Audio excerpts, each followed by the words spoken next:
নমস্কার বন্ধুরা, আবারও গল্প যেখানে সত্যি চ্যানেলের আরেকটি নতুন এপিসোডে আপনাদের সকলকে স্বাগত জানাই।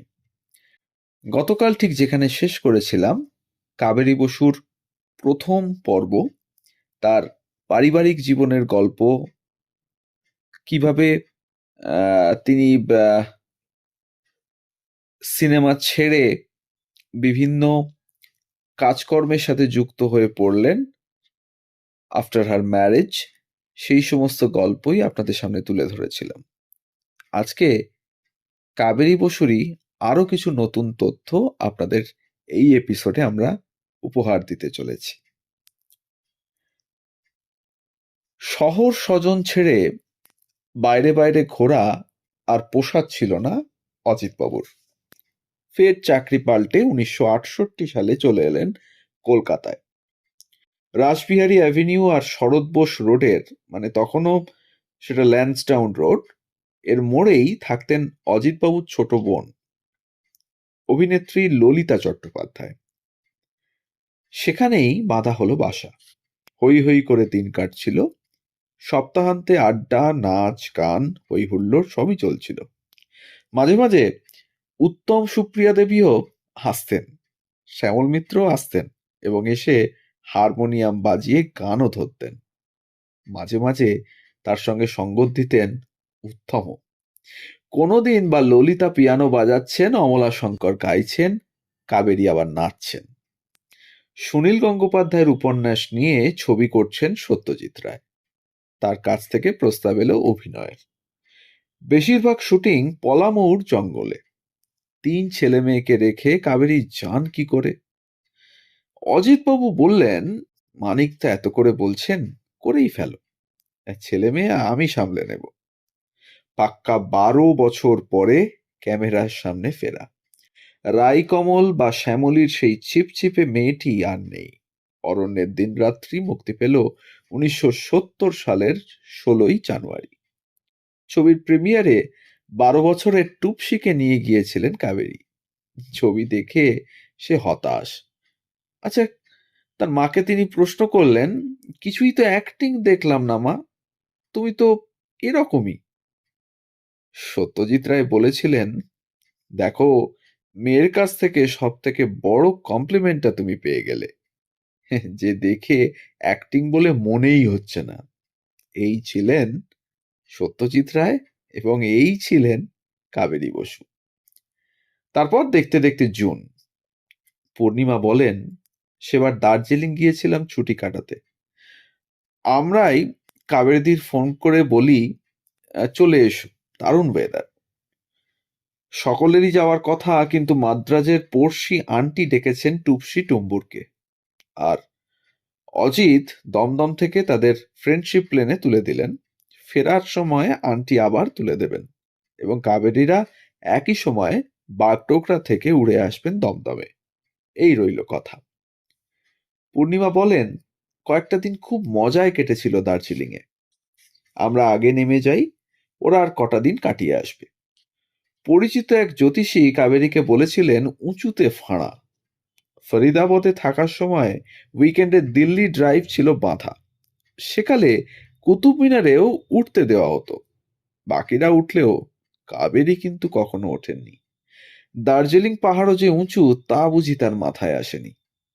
পাথরে আছড়ে পড়ে বেঁচেছিল বাবার কোল আঁকড়ে থাকা টিনা। দার্জিলিংয়ে ভিক্টোরিয়া হাসপাতালে নিয়ে যাওয়ার পথেই মারা যান অজিত। বয়স তখন মোটে 42 আর কাবেরীর 32। টিনা মারা গেল পরদিন। ছোট্ট শরীরে আঘাতের চিহ্ন ছিল না মাত্র। ডাক্তারেরা বলেন শক। পাহাড়ি গাঁয়ের লোকজন অচেতন কাবেরী আর সুব্রতকে গাড়ি থেকে বার করে এনেছিলেন। হাড়গোড় প্রায় চুরমার হয়ে গিয়েছিল তাদের। ভিক্টোরিয়ায় শুরু হলো দীর্ঘ লড়াই। শুধু মুখেই পড়ল 37টা স্টিচ। মাস 3 পরে পিজি হাসপাতালের উডবার্ন ওয়ার্ড থেকেও তিনি সেখানেও কাটালেন প্রায় 3 মাস। শেষে ছুটি পেয়ে যোধপুর পার্কে ভাড়া করা নতুন বাসায় উঠলেন কাবেরী। প্রায় শয্যাশায়ী, কি করে ছেলে মেয়ে মানুষ করবেন? টুপসিকে লোরেটোয় আর টুম্বুরকে সেন্ট পলসে বোর্ডিং স্কুলে পাঠিয়ে দিলেন, সেই দার্জিলিংয়েই। যেখান থেকে গাড়িটা পড়েছিল এলাকার লোকে পরে সেখানে একটা ছোট্ট মন্দির বানিয়ে দেয়। কিন্তু এত বড় আঘাতও কাবেরীকে দমাতে পারেনি। তিনি মরিয়া জেদে জীবনে ফিরতে শুরু করলেন। 1971 সালে অরণ্যের দিনরাত্রির জন্য কাবেরীকে পার্শ্ব চরিত্রে শ্রেষ্ঠ অভিনেত্রীর পুরস্কার দিল Bengal film and journalist association. আর তপন সিংয়ের সাগিনা মাহাতোর জন্য সেরা অভিনেতার পুরস্কার নিতে এলেন দিলীপ কুমার। কাবেরী বসু তাকে দুপুরে বাড়িতে ডেকে খাওয়ালেন। সে বছর জুনেই গরমের ছুটিতে ছেলে মেয়েকে দেখতে আবার দার্জিলিং চলে গেলেন কাবেরী। প্রায় হাঁটতে পারেন না তখনও। সেন্ট্রাল হোটেলে গিয়ে উঠতেন, ছেলেমেয়েরা সেখানেই চলে আসতো। তারা যখন ঘুরতে যেত ডাক্তার আসতেন, ইঞ্জেকশন দিয়ে যেতেন। এভাবেই চলেছে বছর দুই। 1973 থেকে 74 সাল। একটু একটু করে বেরোতে পারতেন, গ্লেনারিস যেতেন বা হাঁটতেন ম্যাল পর্যন্ত। 1977 সালের 16ই ফেব্রুয়ারি, সেদিন ইস্টবেঙ্গল মোহনবাগান খেলা। কাবেরীর গা যেন জ্বলে পুড়ে যাচ্ছে। বরফ চিবোচ্ছেন, টুপসি গায়ে বরফ ঘষে দিচ্ছেন। ইস্টবেঙ্গল জিতেছে। টেন্টে বিরাট হইচই। তারই মধ্যে টুপসির ফোন ধরে ক্লাবের সেক্রেটারি ডক্টর নৃপেন দাস বললেন, ক্লাব হাউস থেকে বেরোতে পারছি না, তুমি শিগগির হাসপাতালে ভর্তি করো। রবিনসন স্ট্রিটে নিউ ইউনিয়ন নার্সিং হোমে ভর্তি করা হলো। সারাটা রাত টুপসি বসে মায়ের কাছে। ভোর 4টে পর্যন্ত টানা কথা বলে চলেছেন কাবেরী বসু। ভালো থাকবে, সিনেমায় একদম নামবে না, ভাইকে দেখে রেখো। শেষ দিকে কথাবার্তা এলোমেলো হয়ে যাচ্ছিল। ভোরে কোমায় চলে গেলেন। 18ই ফেব্রুয়ারি সন্ধে 6টা নাগাদ সব শেষ। সিনেমা কাবেরীকে ভালোবেসেছিল খুব, কিন্তু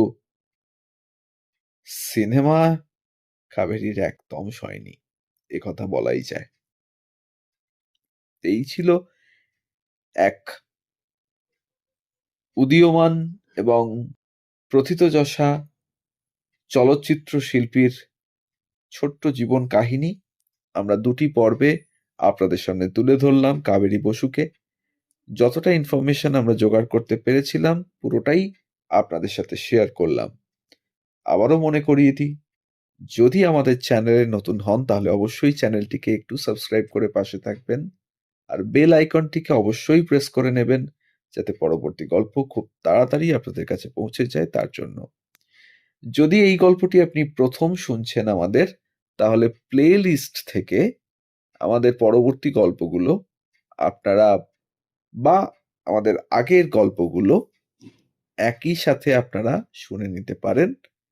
আর যদি আমাদের গল্পগুলো এতটুকু ভালো লেগে থাকে তাহলে একটা লাইক, একটা কমেন্ট আর একটু শেয়ার করে দেবেন আমাদের গল্পগুলো, যাতে আমরা আরো অনেক মানুষের কাছে পৌঁছে যেতে পারি। সবাই ভালো থাকুন আর সুস্থ থাকুন আর শুনতে থাকুন গল্প যেখানে সত্যি। ধন্যবাদ।